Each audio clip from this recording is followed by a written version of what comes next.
네, 두 번째 픽 인터뷰입니다. 이번엔 스튜디오에 직접 모셨습니다.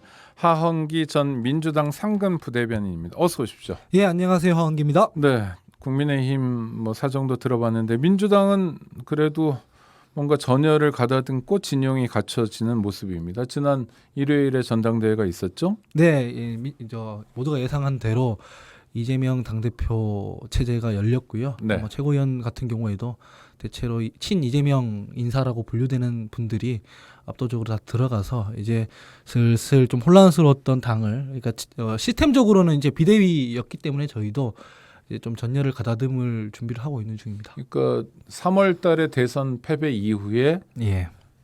거의 6개월 가까이 됐는데 지금에서 이제 자리를 잡은 거죠.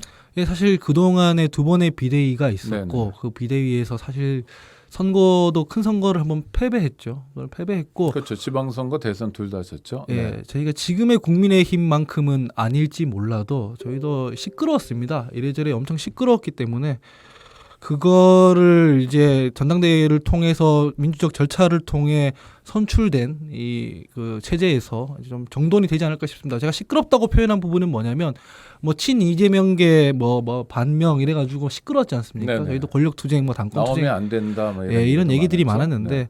어쨌든 정상적인 절차를 거쳐서 새로운 체제가 열렸으니만큼 이제 좀 정돈이 되지 않을까 그렇게 기대해 봅니다. 오늘 신임 지도부의 첫 행보는 국립현충원 방문해서 참배하는 것, 네, 그다음에 문재인 전 대통령을 방문하는 것, 그건 일정대로 했던 거죠. 네, 일정 이 첫 행보는 어떻게 평가하세요? 저는 일단은 뭐 국립현충원 가는 경우에는 기존 당 대표들이 다 의례적으로 했던 거지 않습니까? 그럼 뭐 그래서 당연히 그냥- 해야 될 일이겠죠. 네. 그래서 그냥 절차라고 생각을 하고, 문재인 대통령 찾아간 거는 그 방금 말씀드렸다시피 아무래도 이 당권 투쟁이라든가 뭐 당내 계파 갈등이라든가 이게 누구와 누구 사이에서 주로 불거져 나왔냐면 소위 친문이라고 하는 분들과 뭐 친명이라고 하는 분들 사이에서 이제 투쟁이었지 않습니까?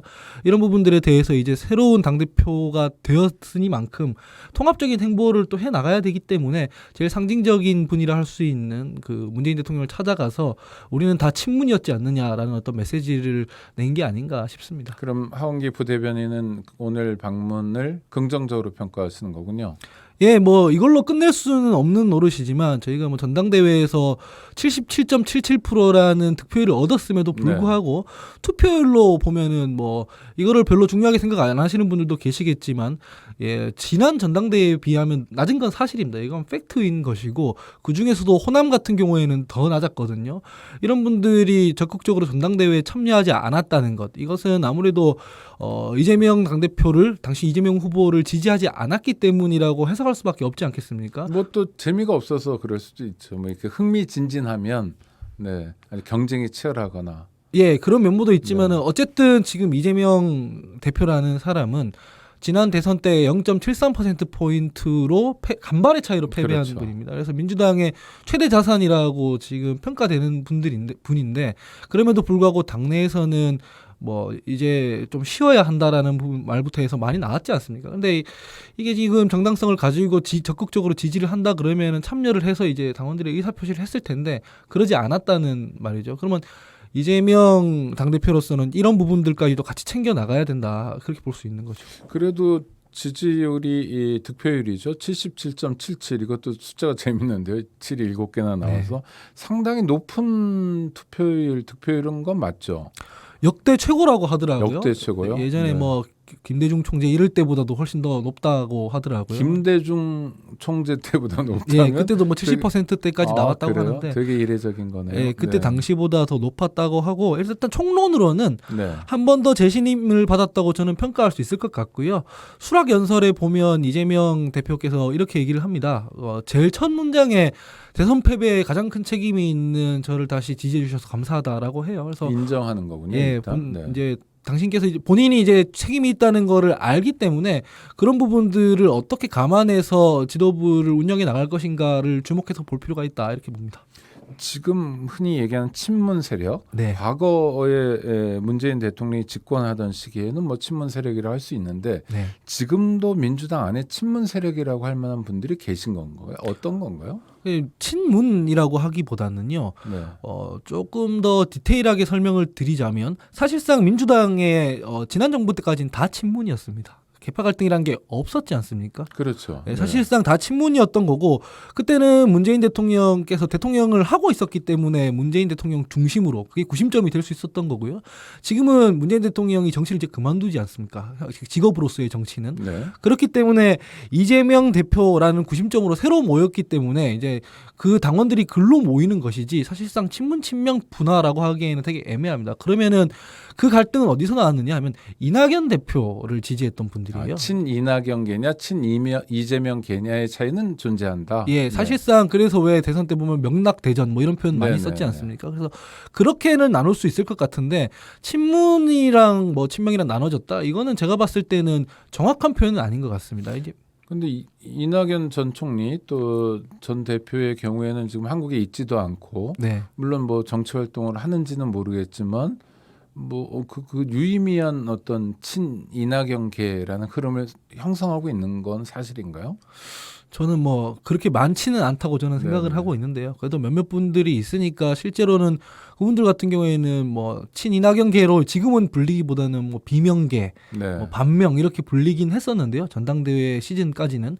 그래서 실제로는 그런 분화가 있었던 게 사실인 것 같고 다만 근데 그분들은 그분들 입장에서 우리가 뭐 친문으로서 혹은 이낙연이라는 사람을 뭐 입장을 대변하기 위해서 얘기한다기보다는 다른 이견을 얘기했다고 계속 말씀을 하고 있었어요. 네네. 그래서 이 부분에 대해서는 아주 타당하지 못한 이견들만 있었던 건 제가 봤을 때는 아닙니다. 아니 전 정당에는 뭐 다양한 크고 작은 목소리들이 있어요. 건강하게 발전한다고 생각해요. 너무 당연한 일이기 때문에 네. 그런 부분에 대해서는 사실상 원팀이라는 말을 수사처럼은 많이 하는데 이제 이재명 대표가 잘 봉합을 하고 뭐 인사로도 탕평책을 좀 구사하고 해서 이제 화학적 결합으로 나아가야 된다 이렇게 봅니다. 그러면 친 이낙연계 인사들도 전당대회에 도전을 한 건데요. 네. 근데 컷오프 되거나 아니면 또 제대로 득표를 못 하거나 했던 거는 뭐 민주당 당원들의 어떤 선택이라고 봐야 되는 겁니까? 그러니까 이재명 의원을 당선시킨 건 물론이고 네. 이재명 의원하고 가깝다고 이야기 되는 분들이 대거 지도부로 들어가게 된 까닭. 저는 그렇게 생각해요.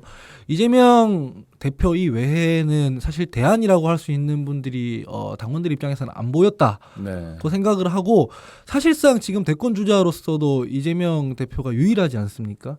근데 지금 이 상황에서 전당대회에 출마를 하면 그리고 만약에 낙선하면 사실상 상처를 입을 수밖에 없다라고 당원들 입장에서는 판단할 수밖에 없는 것 그건 같아요. 이재명 개인의 상처만 아니라 민주당의 상처이기도 하다 이런 판단이군요. 예, 그래서 뭐 이번 선거에선 나오지 말아야 된다라는 의견이 있었던 건데 나오면 당연히 당선이 되죠. 왜냐면은 대권 주자였는데다가 네. 사실상 대권 주자란 말은 그 당의 지도자의 위치에 있다는 거지 않겠습니까? 그게 대항할 수 있는 사람이 없는 상황에서는 당연히 전당대회에 나오면은 당선이 될 수밖에 없고 그리고 사실상 당대표를 한다면은 흔들리는 것보다는 좀 힘있게 가는 게 좋지 않겠습니까? 그러니까 최고위원도 거기에 대해서 연동이 될 수밖에 없는데 그는 이제 이재명 후보를 지지하는 사람들은 그만큼 결집을 하는 거지만 그 반대쪽에 있는 사람들은 아까 앵커께서 뭐좀 말씀하셨다시피 심심해지고 예. 투표 덜하게 되고 이렇게 되는 뭐 거고. 보남 안 하고 네, 혹은 네. 뭐 어차피 붙어서 이변이 있을 것 같지도 않고 이러니까 드랍을 하게 되는 건데 근데 지도자라고 하면은 자기를 지지하지 않았던 사람들에게도 접근을 해서 어떻게든 그 파이 덩어리 크기를 넓히는 행보를 해야만 되지 않겠습니까? 근데 그런 행보가 지금부터 필요하다 이렇게 생각합니다. 어제 당 대표 뭐 수락 연설이라고 하나요? 네. 취임사라고 하나요? 거기서 여야 영수회담을 제안했어요. 네. 뭐 보통 영수회담은 대통령이 야당 대표에게 제안하는 경우는 많은데 어제 네. 약간 신선하달까, 뭐 이색적이랄까 이랬는데 뭐 잘 진행이 될까요? 또 어떤 의미가 있을까요? 저는 일단 정치 공학 말고 정치의 본령의 차원에서 말하면 그거 영수회담이 되면은 두 분 모두에게 긍정적인 효과가 날 거라고 생각을 합니다. 네. 왜냐면은 윤석열 대통령도 지금 국정 운영이 난맥상이지 않습니까? 그렇죠. 국정 지지도가 되게 낮죠. 예, 네. 그리고 자꾸 시행령 정치를 하게 되는 까닭이 가뜩이나 정부 입장에서 하고 싶은 일이 있으면 법안 하나 통과시킬 때도 야당이랑 합의를 해야 됩니다. 근데 지금 여소야대 국면인데다가 여당은 지금 약간 일종의 카오스 상태잖아요. 그렇기 때문에 지금 뭐가 일이 잘 안 되고 있는 상황입니다.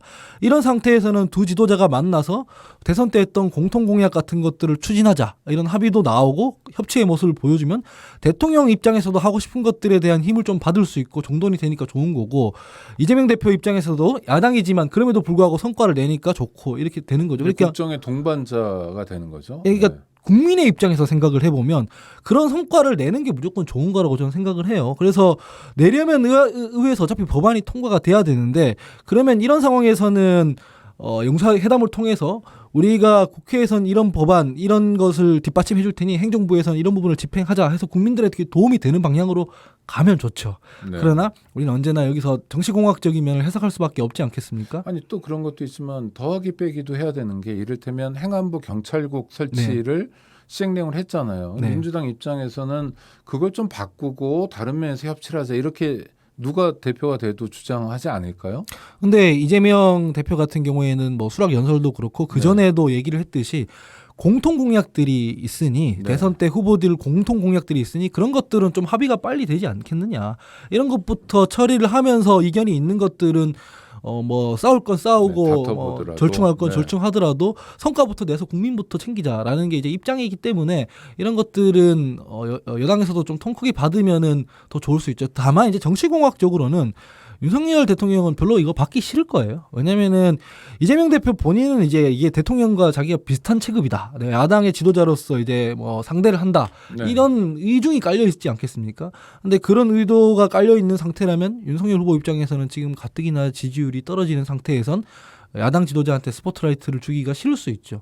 이게 여의도의 정치공학이나 당리당략을 생각하면 이럴 수 있는데 네. 이런 뭐 더하기 빼기를 생각하지 말고 국민들의 입장에서 좀 통 크게 네. 합의를 하는 게 좋겠다라는 생각을 하 합니다. 대변인 말씀을 들으면 이 당 저당이 다 민생을 최우선으로 한다고 하는데 예. 공통 공약 민생 우선으로 여야 영수회담이 열리면 그만큼 국민의 삶이 나아질 가능성이 높아지는 거니까 예. 마냥 거부할 수는 없을 것 같은데 하여튼 앞으로 상황을 좀 지켜봐야 될 것 같습니다. 오늘 인터뷰 감사합니다. 예, 감사합니다. 네, 지금까지 하원기 전 민주당 상근 부대변인과 말씀 나눴습니다.